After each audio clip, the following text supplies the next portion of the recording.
কমে আসলে কি এখানে প্রোডাক্ট পাওয়া যায় না আসলে দামটা একটু বেশি মনে হয় কিনা।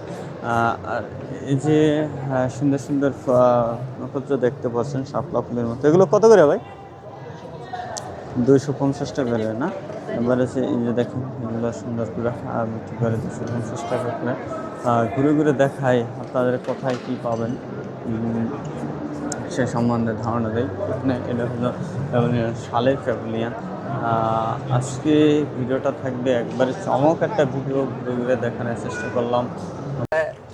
এগুলো কি এগুলো কি? এটা হলো সাকুরা প্লাম। হ্যাঁ, সাকুরা প্লাম থাইল্যান্ডের। এটা কত টাকা? এটা 1200 টাকা কেজি। 1200 টাকা কেজি না? হ্যাঁ, আলু বকারা আছে। আলু বোকারা কত করে? আলু বকারা আপনার 1000 টাকা কেজি। 1000 টাকা কেজি না? তারপরে এই যে চীনা বাদাম আছে থাইল্যান্ডের, হ্যাঁ, 450 টাকা কেজি। ওটা নিয়ে আসেন তো।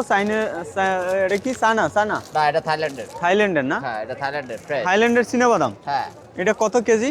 450 টাকা। 450 টাকা না? তারপরে যে এটা আছে আপনার 2250 টাকা। এটা কি থাইল্যান্ডের? হ্যাঁ,